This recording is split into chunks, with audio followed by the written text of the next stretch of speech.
Thomas Gentili, welcome, man. Thanks for having me. Yes, sir. So a really good quote that I found that I think fits this discussion is, modern baseball injuries aren't a mystery. They're a predictable result of velocity pursued faster than the body can adapt. What are your thoughts? Yeah, I think that's part of why we're here, but I think it's a big thing for us where we want to be able to like make sure that the demands that we're putting on the human body, pushing peak performance in baseball, and how can we mitigate risk? What can we do? And I think that's the adage right now: velocity is king. Mm-hmm. But how do we get there? I think ultimately this system is rewarding it, right? So, we see these, you're having opportunity based on how hard you can throw. We have radar guns all over the place. So, kids are getting instant feedback. People are getting instant feedback. When we look at it from your perspective, how has intent of training shifted from efficient movement toward max output? And what consequences does that have with regards to the biomechanics? Yeah, I think from a training standpoint, output has been the biggest driver. Like, intent's gone through the roof. Maximal effort, everything is done with high rates of speed. I think that's been kind of like the training shift over the years because it's been what's easily quantifiable. Like, if you're like, whether you're using a Vald force plates or 1080 or Proteus, whatever implement that you're using, like, you can measure the output. And that's easy from a coaching side of stuff too, is because that makes sense. Like, the same as like on the baseball side is like Rapsodo, TrackMan, Hawkeye, StatCast, whatever you're using, you can see the output, and what you can measure is what you manage, right? So like, if we're going to go down that road, we're looking at all of the external results. The hard thing and where it gets like nuanced is like the actual process of it. Like, what does a good position look like? Like, how do you actually like help tendon health? Like what are those other factors that contribute to that output? Those are much harder and much more nuanced. And I think that's like kind of like why, the velocity becoming king is, because that is something that if I see 95, I know what 95 is. But what did I do with my body to get to 95 is where things kind of get a little bit murky. How can you tell when you see an athlete who's throwing, upper 90s, are you able to tell like, hey, this kid has a chance of breaking down just by the way they're moving? We can see an easy 95, like you see a player that goes out and can sling it and it looks easy, it looks fluid. You see kids that go out or players that go out and it looks like they're trying really hard. What's what happens with those kids that are trying too hard to throw and not allowing their body just to move and let things flow more easily? Yeah, I think the first question, yes, like you can see, and I think what's been awesome right now is like, like the high speed motion capture cameras, like you're able to break things down at like frames per second. Like, throwing a baseball or hitting a baseball happens at such a fast rate of speed that like we need to take appreciation with how quickly that actually transpires. So when it comes to breaking things down, like we're looking at like minute details, but when you're watching video, real time, like obviously you can see like the guys that grunt or the scalenes or SCMs, you can see kind of light up because they've got so much tension that they're about to throw. And the same is like when you're starting to break it down to video, like you can see like what the breaking point is and like what is the strategy that they use to actually to decelerate. So kind of going into that a little bit is like you can see those guys that are basically trying easy, and it because it's more repeatable, because they're taking like less maximal effort per pitch. Usually those guys are the ones that are able to bounce back quicker. And whether that's pitch to pitch, whether it's inning to inning, or whether it's like, throwing 3 nights in a row, the guys that it comes easier, those are the ones that usually last. Because if you always look at it as like, if you have to gear up for something, like if it's a one rep max in a weight room, right? If you need the pre-workout, the 3 scoops of it, you need somebody to smack you on the back, you need the chalk going everywhere just to like grip and rip, and then you get your 500-pound deadlift. Like, great, but how much effort did it take for you to get to that deadlift? It's the same thing as what I look at pitching versus like the guy that's able to walk in, have a conversation in between reps, walks in, does a set, pulls the 500 pounds off the ground, and then comes back and sits down and has a conversation with you. Like, that guy's probably going to pull the 500 pounds again sooner than the guy who took the whole production to do so. And I equate the same thing when it comes to pitching.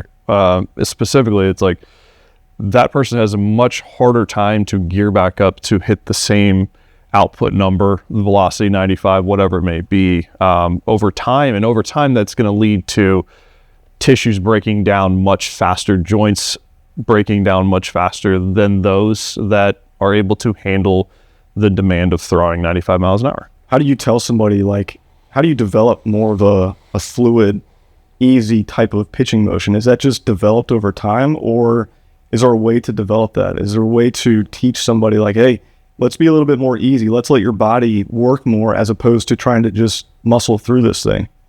A lot of people have been blessed with really good genetics, specifically those with really long levers.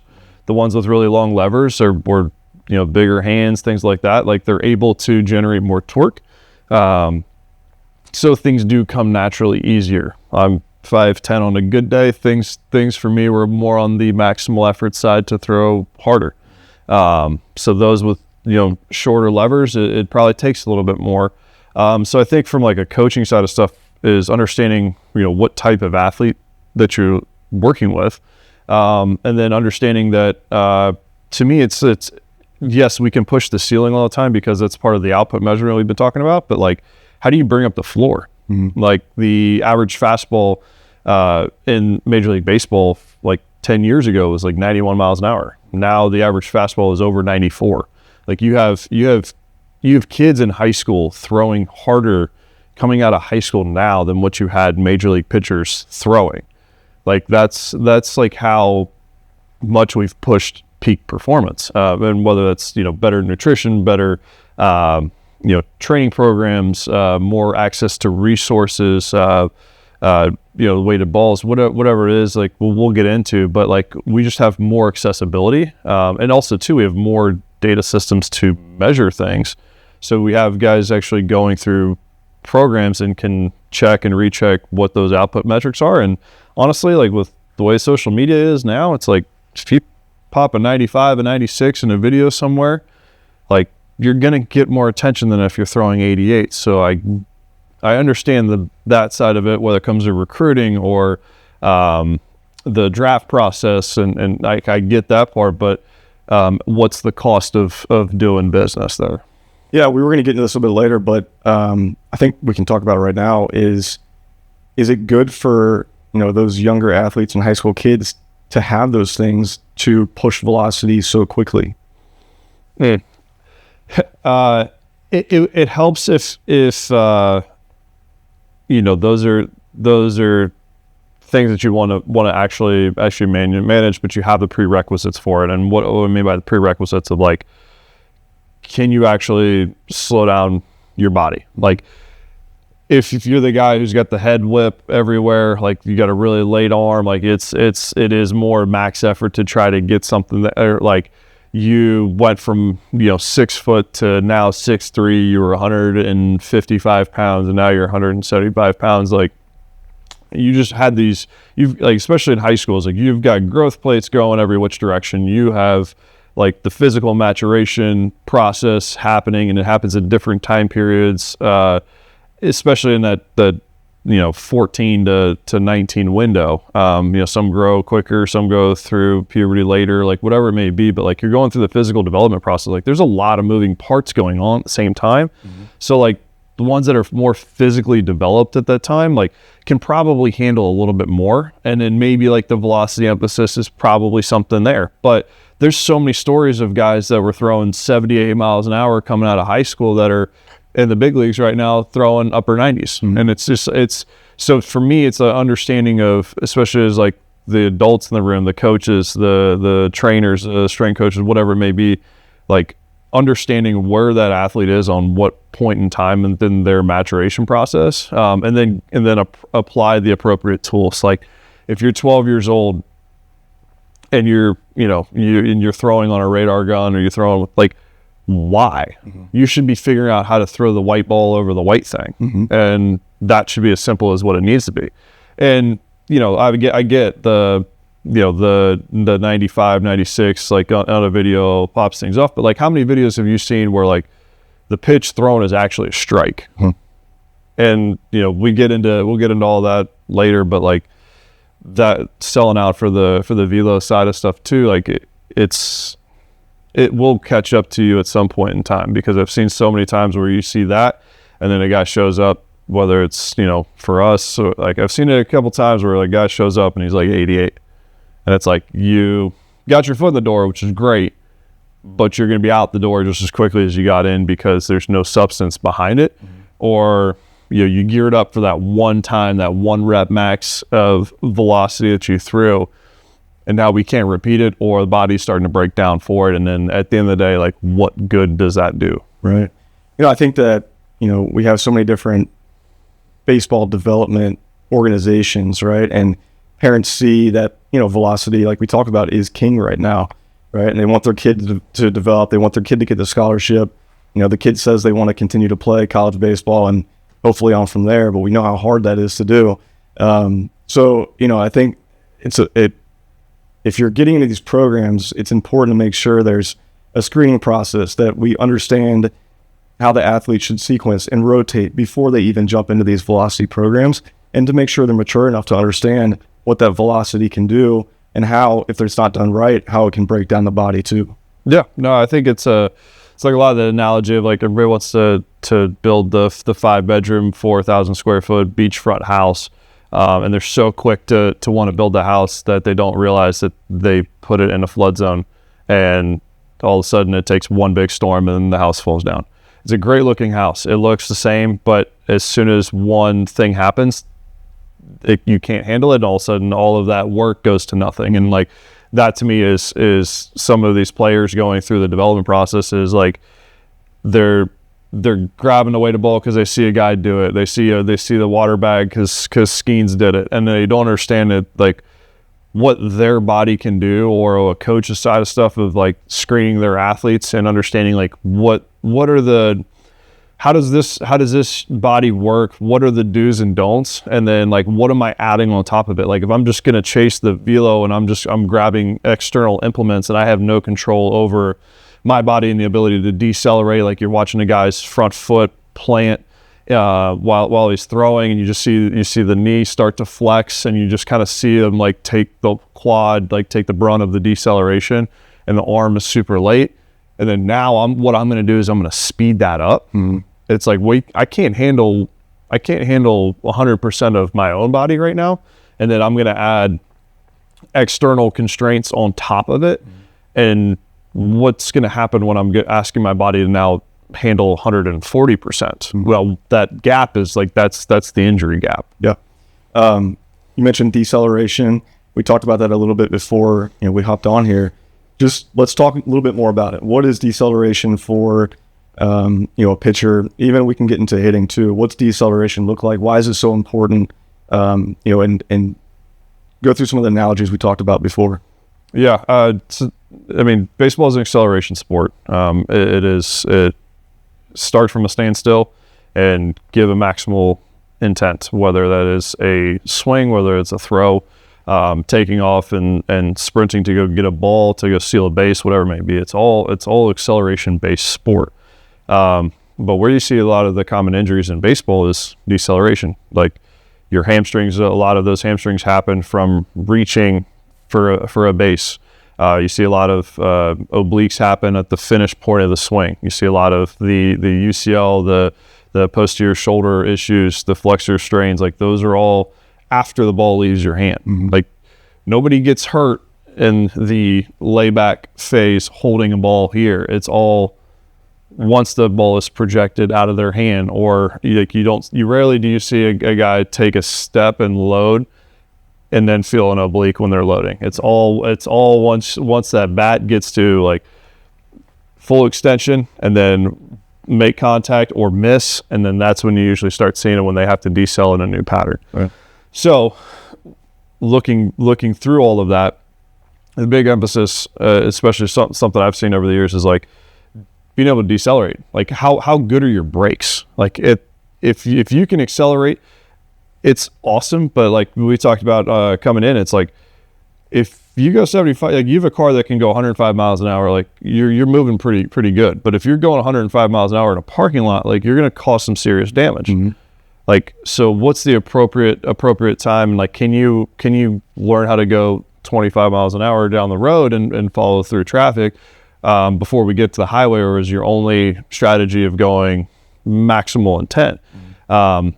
So we see is like guys that have trouble with finding the same foot plant. Like now we have all those motionless Marcos cameras, and like, I mean, I can see where a guy's in game, I can see where a guy's foot lands in the batter's box and what their stride length looks like. I can see what their stride length looks like on the mound and where their foot lands, but also like how quickly can you project over top of that front leg. Mm-hmm.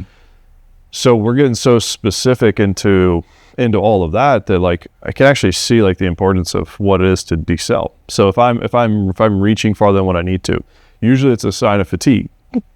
If I'm not like having the same kinematic sequence, like which we'll talk about, is basically just like force applying into the ground goes from the ground up. And so in order for me to change directions, in order for me to stop mass, I need to be able to have brakes, and that starts from the ground up. So, you know, Mike Boyle made it big, but the joint by joint approach still to me is like a great framework to operate underneath. Is like, okay, do I have a foot that is like when it hits the ground, it's sticking?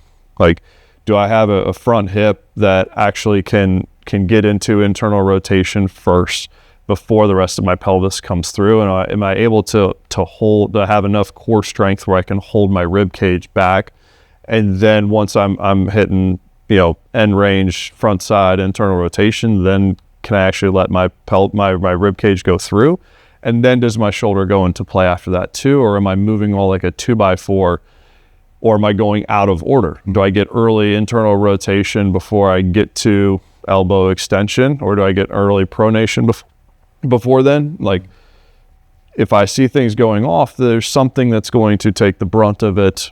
That's why your muscles are bigger than your joints. The bellies of the muscles should take the most brunt of things. But if I go out of order, then that's when I have joints that take more than what they're designed to do. So speaking of joints taking more than what they're supposed to do, let's look at the elbow. Right, and think about, you know, the UCL has obviously been a huge topic, you know, over the past, 30 or 40 years, right? So we've had a ton of UCL injuries. That becomes a victim joint, right? And let's elaborate on why does it become a victim joint? Yeah, so when you get to like, you get to peak elbow valgus torque. So it's basically is end range, external rotation of the shoulder. You're going to get the supination of the hand, which is when the ball is like cocked back here. And all of that's going to create as much stress on the UCL, which is basically keeping your elbow from following all the way back and your hand going behind your shoulder. So what you see happening is you have guys who have like end range, shoulder, external rotation issues. They can't find it all the way back. Now, I'm also thinking about is like, I'm putting my foot into the ground and I've created all of this momentum as well too. So you just standing and holding lay back in your shoulder is a lot different than foot hitting the ground and I'm whipping my arm back. So there's a gap of active versus passive range that'll happen. But if I don't have passive range to begin with, and then I'm getting into that, now I'm whipping myself into it in an active into like active range of motion there. I'm going to ask this elbow to increase the amount of torque applied there. And that's where you'll see that gap and that disparity happen. And that's where like the UCL will go into full protective mode. And that's when it's those tissues are asked to do more than what it's needed. So then you get to that point, and what you see is like the downstream effects of the flexor mass and the pronator strains. Those are also very common post TJ as well. Those guys who've had UCL reconstructions, is because those are the first muscles to help. Those are like the doorbell alarms of like, if you get if you have some flexor strains or some soreness there, like you're getting into early pronation before I get to terminal elbow extension, before I get to end range internal rotation of the shoulder when I release a ball. So if those get out of sequence there, I mean, the size of your bicep, the size of your tricep in comparison to the musculature around the ligament of the UCL is much different. So if these muscles can't protect that part, the elbow and the torque that's built up, like in end range valgus torque right there, that's where I'm going to see those bells and whistles start popping off. Essentially, when the big segments don't do their job, the elbow pays the bill, right? So correct. That becomes the exposure point of not having good sequencing, not having good timing, all those things. When we see that people are coming down the line with what could be a UCL injury, what kind of things are you seeing? Like, are we getting loss of command? Are we getting a sudden velocity drop? Is there anything that you're seeing elsewhere, maybe in the gym, that could point out to like, hey, this is an issue that we need to look at, and maybe something you can see, upstream before the issue becomes so far downstream? I think that mostly is like, you can see from, just like a fatigue monitoring standpoint, right? Like the number of like high intent throws. So anytime that you have like, and like what is high intent? Like it obviously is specific to that individual and can be kind of arbitrary at times. But like if you find yourself going back to the trying easy, like if you find that like you can see guys playing catch and they're having to put more effort into their catch play, they're having to put more effort into their bullpen than normally, like there's probably a fatigue indicator happening there. So you're going to see some, to me, like obviously like the output's easiest to manage. So in game, you're going to see some velo drops, especially when like you have those guys that they'll go an up down. So they'll finish an inning, they'll go sit in the dugout, while we hit, to come back out, and then they come back out and it doesn't look like the same out of their hand. Like that rest period coming back out, and then there's a velo drop. Like those are kind of like, okay, let's look. From an S&C side of stuff too. Like I see a guy that's dropped body weight, in addition to they're losing velocity as well too. Mm-hmm. Like we may have like a lot of things going on underneath the hood from a physical development standpoint or a nutrition standpoint, like in-season fatigue monitoring. Those are all like things that we'll check, but those I've seen over the time is like big kind of big indicators of like there's something going on. And then obviously, like I mentioned, is like now we can see stuff at such a high rate of speed. Like, yeah, I can actually see the amount of stress that is on the posterior shoulder when you throw, based on a company like Kinetitrax. Like I can see the actual end range ER. You can see what the stride length is. So now we can see all this stuff, and we can put flags in place of if this doesn't look relative to what their baseline is. Then maybe it's we need to skip a start, or maybe it is do we change grips or what have you. So there may actually be something going on, but we can actually see it. And that's the nice thing about being at a pro level too, right? You have all these things at your disposal. You can see if a guy is not recovering as well from week to week, and you can put a red flag on that and say, hey, like we need to step back, take a closer look at this, kind of dive into, what are the potential risks of him continuing to try to throw through, this lack of recovery. Mm-hmm. So I think that leads us into like, how are you managing workload for these athletes then? Without going in depth into your organization. Well, it takes a lot of people. So it's not just me. Like we have our performance staff. So we have mental skills, we have nutrition, we have our medical S&C, biomech, and then our on-field coaches as well too. So like managing workload is and it's a hotbed topic now, as it should be, because like players are getting paid a lot of money to perform at a high level very frequently. Like it's a big business at the end of the day. But you want to, like, these kids are living out their dreams, and you want to be able to put your heads together, put all your education together, and give these people the best opportunity. They get one shot to do this. So you need to put all your eggs into one basket and be able to give them the most amount of information and the most appropriate resources for them to maximize their performance. At the end of the day, it's about all of that, not just what I do. So I'm able from there to be able to look like using companies like Catapult or something like that. Like you can actually track the rate of speed on a rotation. So you can actually see the number of rotations. You can see how high or low intent those rotations were, and you can create a framework of what high days look like and what low days look like. Using force plates, I can use those as a monitoring system of like actual output. So I'm looking at their RSI mod, or looking at jump height or eccentric decel. But a big thing I can see on force plates is like I can see asymmetry shifts.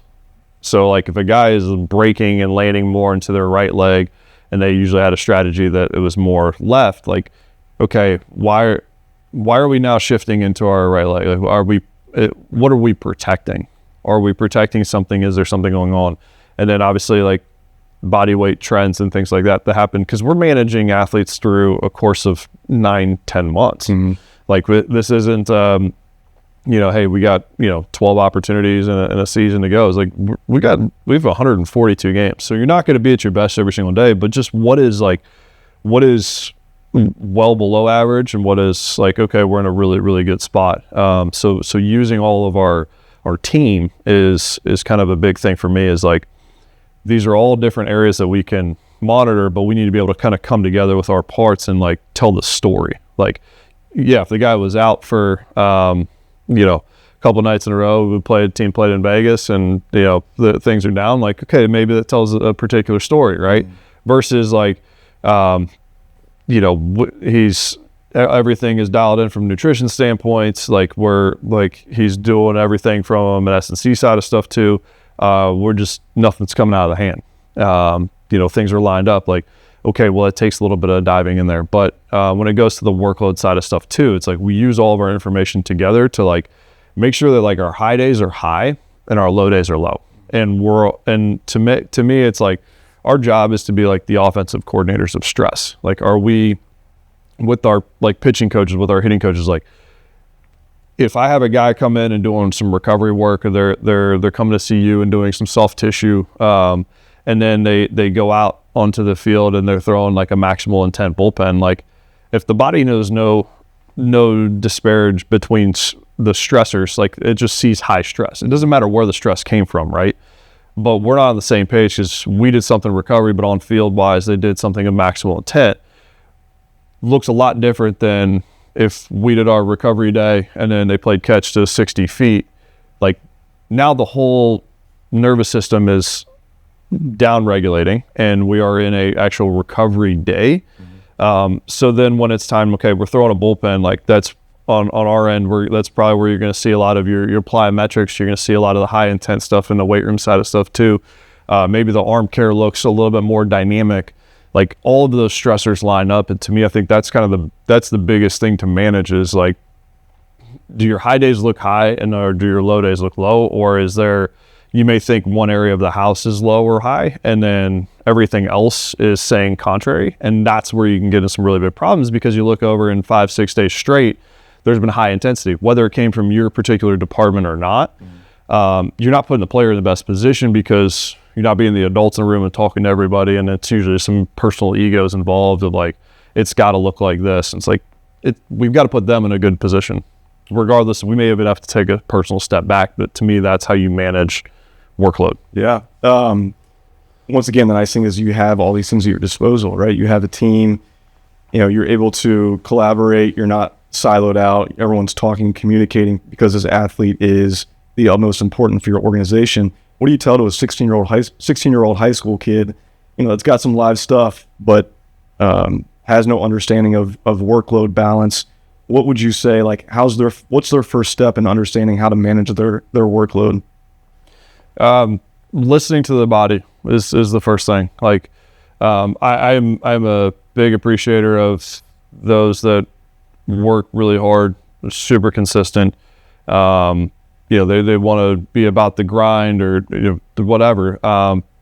But they also need to list themselves as, like, if you've been sick for 4 days and you run a fever, and then you're going to come out and try to throw, or hit the same numbers that you were hitting prior to being sick, and like there's no on-ramp buildup, things along those lines. Like, you may like do 2 wrongs and they're not going to make a right. So like understanding that versus like also too, it's like, okay, if you're a multi-sport athlete, like let your off season be an off season. Like, put the ball down, focus on physical development.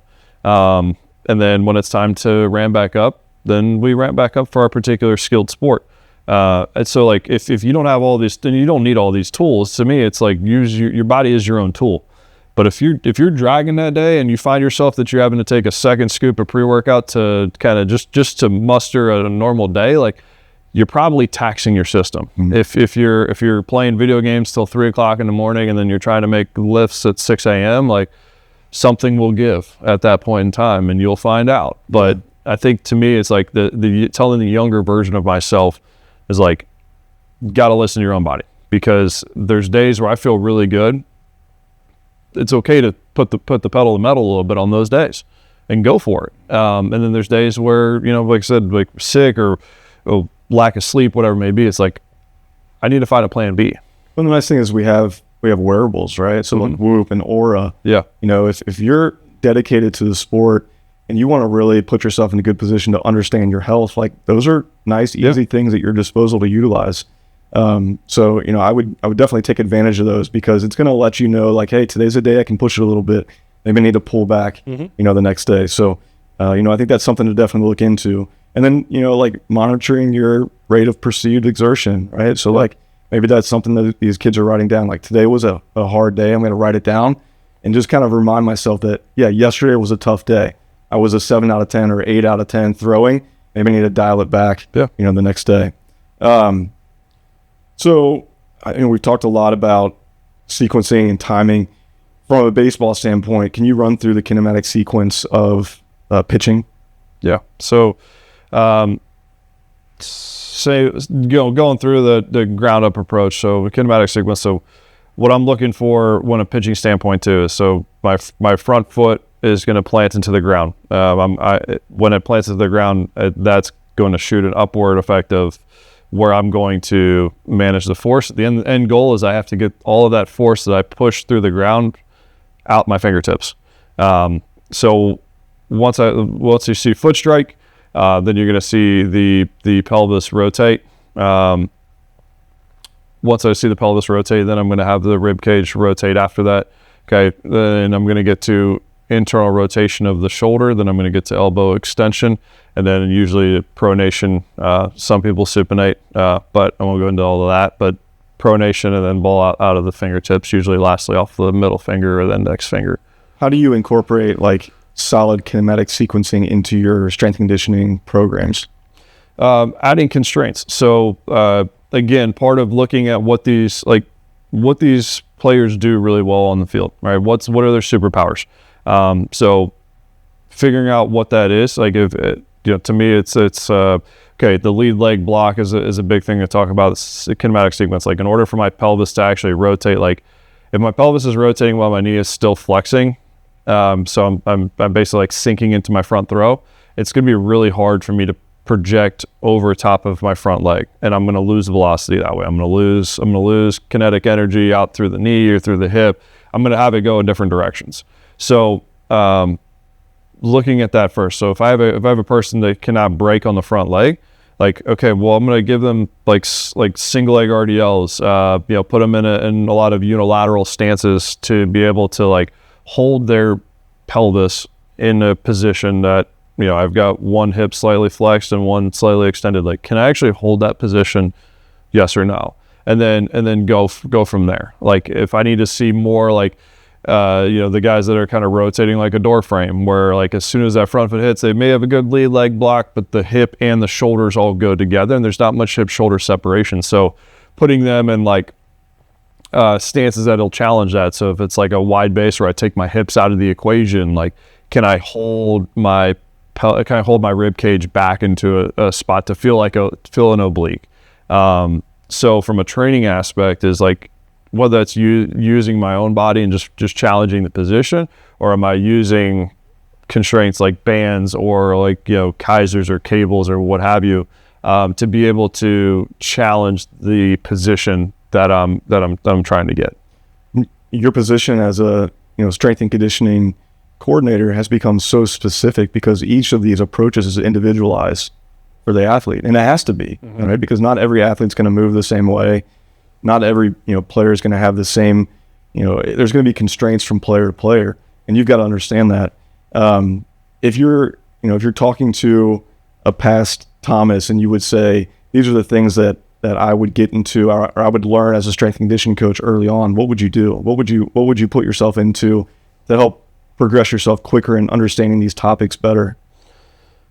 Well, fortunately, we both had Dave Andrews in college, and Dave is a legend. I think he's now at UCLA with Mick Cronin there. But he showed us how to work hard. He showed us the importance of that. So and wanting to be in the gym. I think a lot of us got to where we did. I know I got into the field because of him. But creating an environment where people want to train is number one. Before you get into the weeds of the actual training, is like you've got to want to walk in the door. And like I think we lose appreciation for that, is like we get so specific with our training that we forget to make it an environment where people want to be. Like at the end of the day, like if you're rolling into work and you want to be there, you're probably going to put in better work, and you're probably going to have a better product. So that to me is like, before like creating relationships with your athletes, is that door open? Are they coming in like ready to train? Are they coming in like one? And it's not perfect every day, I get that, but like them wanting to be in there. And then like as you get in there, like telling my younger self is like, okay, just because they're a pitcher doesn't mean that it's a blanketed program. Like our president right now was a pitcher, and he's almost 7 feet tall, and we've got pitchers that are 5'9". Like, so just because it's a pitcher doesn't mean that it's like one bucketed group. Like understanding levers and the actual biomechanics besides like lifting weights. Like if that 5'10" and 6'10" athlete were both squatting, like it's a very challenge. Like a squat is a very challenging movement for somebody that is a foot taller than somebody myself. So taking appreciation into what that is. So like just because my visual inside of very narrow version of like just the weight room looks like hey, they've got to do this squat, and it's got to be like butt all the way to the heels, and like that is a very long way to go for somebody that's a foot taller, whose tibias may be that much longer. So like, why can't we use different, whether it's a machine or whether it's a different loading strategy or what have you, to target the tissue I'm trying to train? So kind of looking from that type of framework where it's like finding better exercises to fit to the particular athlete, and not just fitting athletes to a particular program. And then the other side of stuff too is it's like it's not all maximal strength. Like that probably will open a can of worms for us, but like maximal strength is good up to a certain point.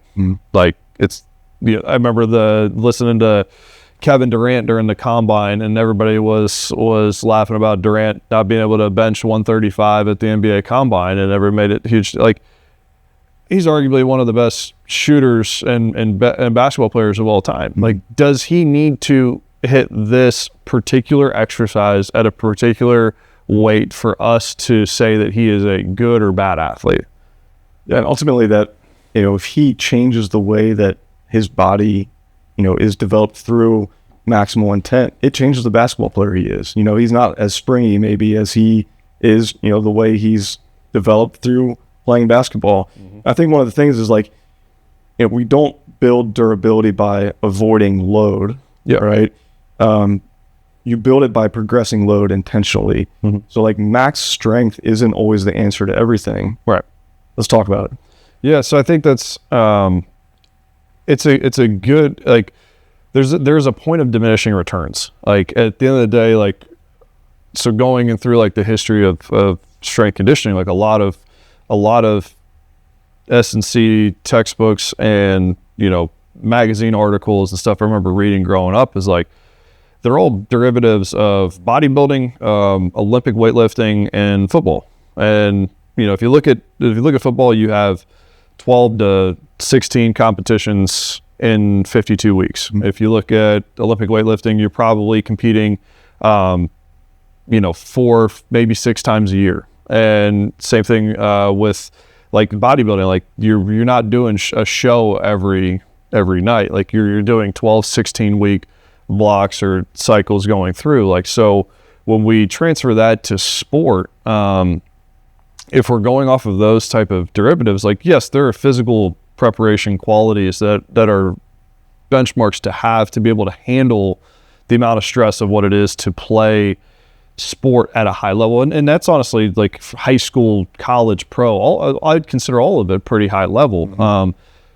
But if you're building all of your programs and your models based off of that, then like I don't have the recovery time to push maximal strength and then flip around and play the next 6 straight nights and then expect to hit maximal strength again. Like at the end of the day, I'm going to go system overdrive and only so much that I'm going to be able to handle. And there is a point of diminishing return where like a lot of research is basically like maximal strength is, 28 days, plus or minus a couple there. So if research is basically pointing to me of like, I need to touch this once a month and I can maintain 90% of that maximal strength number, then what's the point of me trying to train maximal strength on a bi-weekly basis?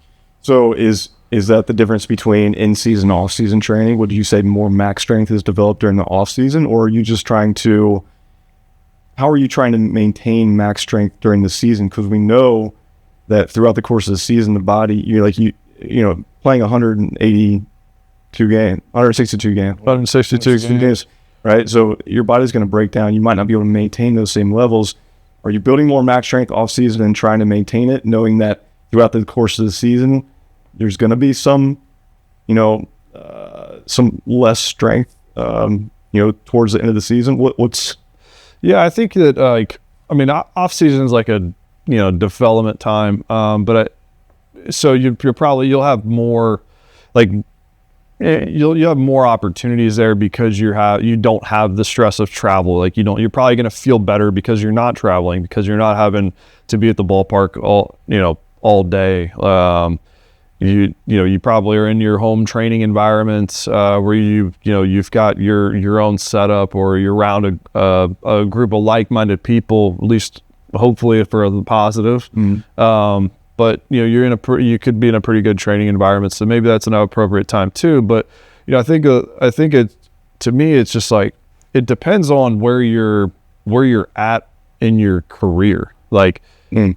If you have your guys that have played for several years and they're 28, 29, 30, maybe even mid 30s, like that, you're not going to need as much as the 22-year-old kid coming out of college, like, because you can't handle as much at that point in time, because think of it as like a car that you just pulled fresh off the lot versus a car that's got a couple oil changes and new tires a couple times, and you're probably 120,000 miles. Like, you're still going to be able to get that car above the speed limit on the highway, but like, are you like, how many times do you need to run that car up there to know that your car's got it? Mm. Right? So I think that to me is kind of like where you're at on the maturation process and chasing that. So like, yeah, our younger players going through their first off season will see some more of the, like, towards the top end of the strength stuff, but also too, at the same time, is like,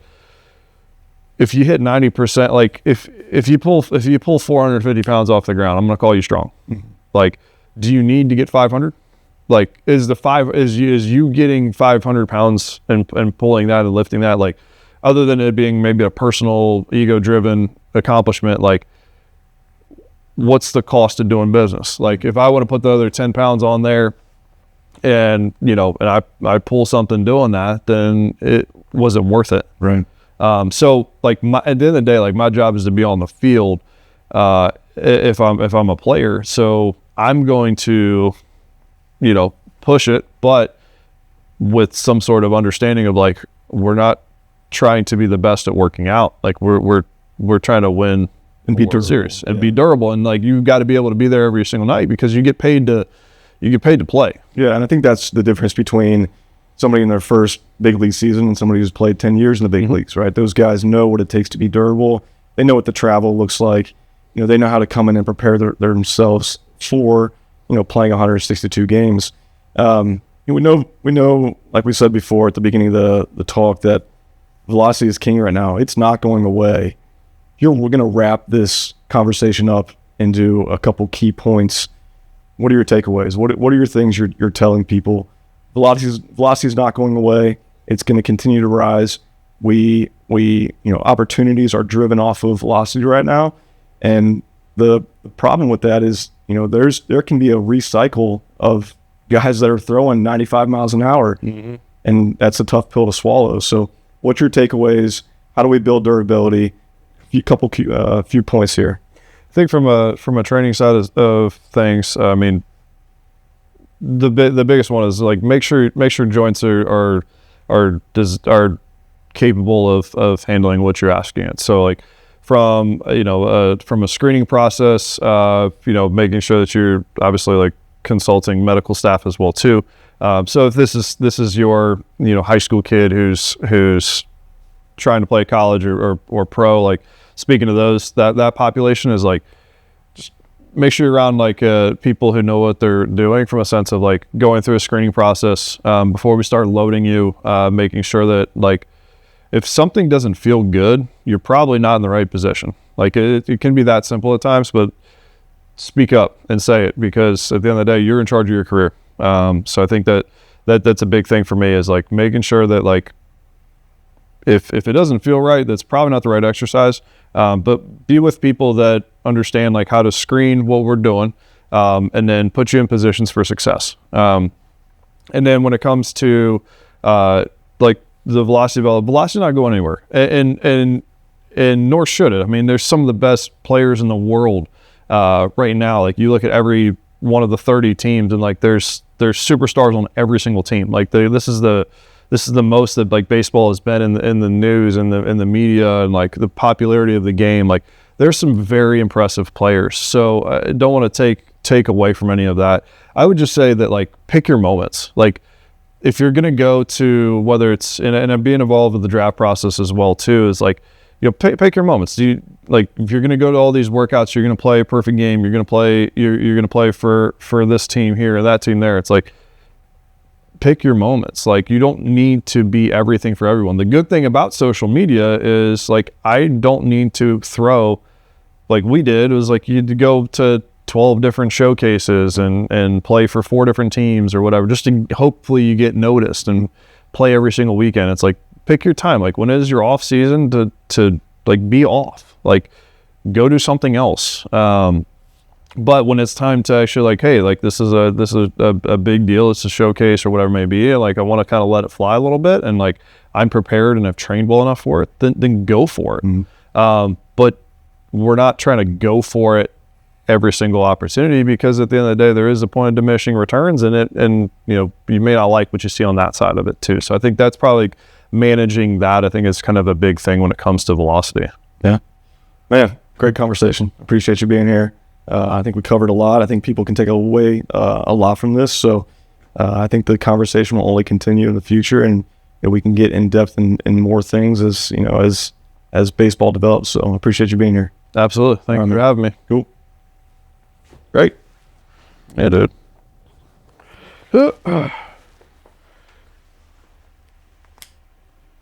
Good.